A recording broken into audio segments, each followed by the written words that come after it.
Hi everyone, here's Maria Carmo. Today I have Patrick. There is a proposal in Catalyst. We are going to talk about NFTs, market.io. If you have a proposal and you would like to present to the community, you're very welcome to this podcast. And if you know Catalyst from me, please give my referral, my email, just say Maria Carmo 369. Everybody in the community know who Maria Carmo is. So Patrick, please tell us a little bit about yourself. Yeah, hi. Thanks for having me, Maria. So my name is Patrick, as you mentioned. I'm a computer science student here from Stuttgart in Germany. So basically the city where all the cars are being built. And yes, I've recently launched NFTmaker.io. It kind of blew up overnight. I'm still quite amazed. We had a lot of NFTs being made on the platform. And then, I decided with my co-founders basically that we want to expand this project, and then we put a project catalyst proposal in.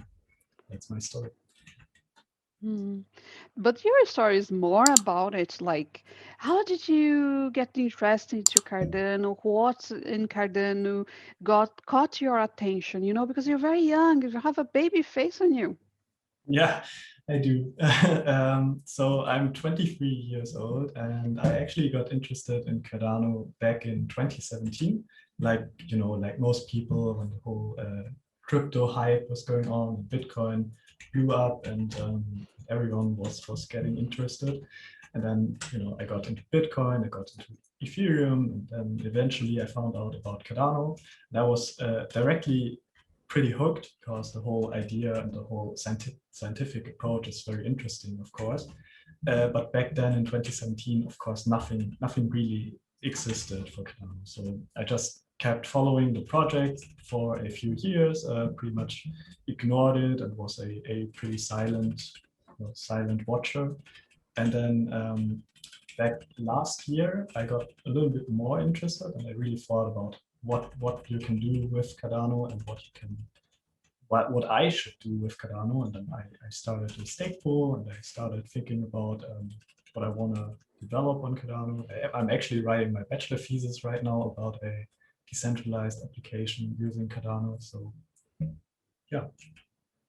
That's very interesting, and thank you very much for your explanation. So you have many areas to get involved in Cardano, and then you develop this system to create NFT. What was your motivation? Like, you could be doing other stuff. Why you came up like, I want to do this market for NFT. This is the thing I want to do in Cardano and build it better than anybody else. What is the idea behind the project? What is the news? Tell me more about it, the project Yeah, itself. honestly, it all started pretty much as an experiment.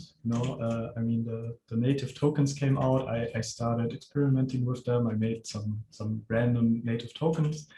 And then at one point I thought, okay, it's really hard to make NFTs right now. So why not just build a project a website where you can just make your own NFT? Then I did that, and it was pretty quickly. I asked Fahim, who's the co-founder of NFTmaker.io, and he did some design work, and then we put all of it together, and we made this little cool web application. And then we found out that people actually really like it, and that it's a really cool website. So that's when we decided that it's maybe worth pursuing and maybe building something bigger around it, right? And I mean, NFTs are of course extremely interesting, right? I think the whole NFT space at the moment is like the Wild West. It's like the ICO bubble back in 2017, and everyone is getting hyped, and everyone is buying random NFTs, and honestly, most of them are useless and way overpriced. But in its core, NFTs are extremely interesting. They have a lot of potential. I mean, if you just think about the possibilities for artists to create a new revenue stream, and then maybe have the option to resell your NFTs and have a dividend option and a true market, a decentralized market for NFTs. That's absolutely amazing in theory. It's just not quite there yet, and that's why I want to build NFT Maker.io into a completely decentralized marketplace, basically. Okay, Maria. So what you can see on the screen right now is basically NFT Maker.io. So it's the small website that I developed with Fahim that I mentioned. Basically, this is the start page, right? So you can scroll down, you can see some other NFTs. Somebody is really into this universe, apparently. And these are all images that have been made into NFTs by other people. So if you want to mint your own NFT, there's this really big button here on the right-hand side, right? Mint NFT. Mm-hmm. And then you can just press on the button. You see this really nice and simple, hopefully, interface. And here it says, okay, upload an image, create your own NFT. And here you can basically select a file. So I'm going to open this. I'm going to just select a random file. So this one, for example, for my pool. Mm-hmm. And then once you've selected that file, you can click on next. And here you can add some additional information. So the title, for example, let's say something. You can add the author, description, an additional web link to the image somewhere, or an Arweave ID, which is a blockchain for storing NFTs specifically, or for storing files specifically. And then you just press on next. And then you come to the payment section. So this is basically the section where you actually have to pay some ADA. It takes a little bit of time, but then here this number pops up, and that's the amount of fees you have to pay in order to receive your NFT. So basically, if I were to really want to mint that NFT right now, I would open up my wallet, I would put this amount of ADA right into the wallet, select this address here, send it, and then after a few minutes, like 1 to 3 minutes or so, I would receive the NFT in my wallet. And at the moment, it's 10 ADA. So this whole page that I just showed is the current state, right? It's very simple. You can just mint your NFTs, you receive your NFT in your wallet, and that's it.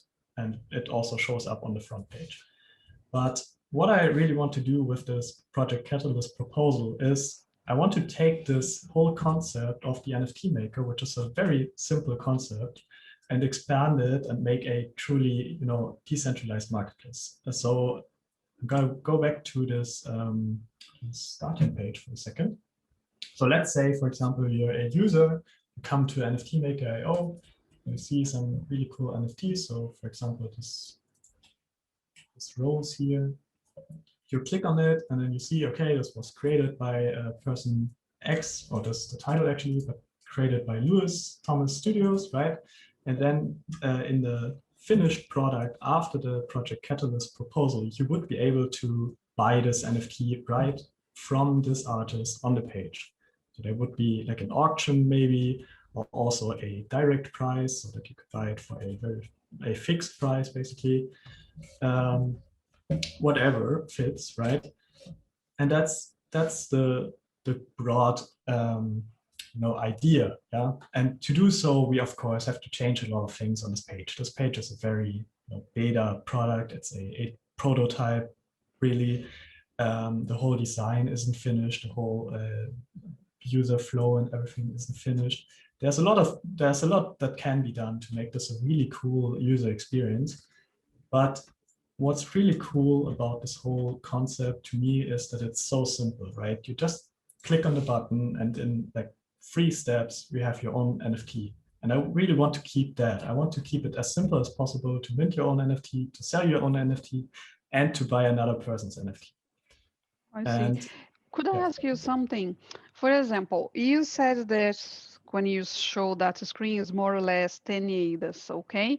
This 10 ADAs is for one NFT or for a group of them, if you could explain, and as well, what is the importance of policy and this stuff? Because people, now that we have so much NFT and people are sending out this information, I would like to tell to the public how important is this information, if you could. Yeah, so at the moment, this is one NFT. So one NFT costs around 10 ADA. And of course, that's quite expensive. It's still a lot less than on Ethereum. I mean, minting NFTs on Ethereum is like 200 euro at the moment, so it's completely crazy. But of course, it's not the goal to have every NFT cost 10 ADA. So the thing is that at the moment it has to be this expensive because we have to consider some things. For example, we have to upload the whole image, we have to pay the server costs, we have to basically send 2 ADA back because of a technical requirement from Cardano. But in the future, we definitely want to have an option here where you can have multiple NFTs. So basically like an art series, I guess, or an art gallery or collection, I don't know, and then combine them all into one big minting process. So you would have 10 images, for example, you put them into this minting process, and then you would pay like a very significantly lower number than you would have to pay right now for every single NFT. Have to pay maybe, I don't know, 5 ADA for all 10 NFTs or something like that. I don't really mind the 10 ADAs for NFT. What I really like about your platform, how easy it is, because I'm all about education, all about inclusion, and your platform is very welcoming to everybody because it's user-friendly, and I think is a very, very good point. Be user-friendly in this environment that we are in, like we are building everything from scratch. But when you show something very easy to people to use, I think we get a chance to have adoption and get people using it. Yeah, I absolutely agree. I think design and user experience is extremely important for crypto to make it more widely adopted. And that's something honestly that we're lacking in Cardano right now. I mean, most projects and most like pool websites and stuff like that, they're made by programmers like myself, and they don't look that great. So I think that's something we really have to focus on, to keep the processes really easy, really understandable, and yeah, just user-friendly. So Patrick, we are finishing here today, and would you like to say hello to anyone in the community that helped you out in your project? Our community is very welcome to anyone, and I always love this bit of the videos where people say thank you to anyone in the community. Yeah, that's a great bit. I like that. So, I mean, the community is amazing. There are so many people that I want to shout out right now, but I think the two main people that really helped me in the last weeks and that I talked a lot to are number one, Monad from Monad Pool. He's a guy from Japan, and he's running a small stake pool, and he's really capable. And he's really helpful always. And the other person is Alessandro from Spacebuds. He basically created Spacebuds, and we talked a lot about NFTs and how to write metadata schemas and stuff like that. So he's also extremely cool and helpful, and one of the really first people to have good NFT projects on Cardano. I know he's very helpful. Any single question I send in his direction and any help I ask, he's always there for me, So I do understand you saying thank you, and I say hello to this team. Thank you very much for being here, guys. Thank you very much for watching this project in Catalyst Fund 5, and I hope you see you soon again. Bye-bye. Thank you.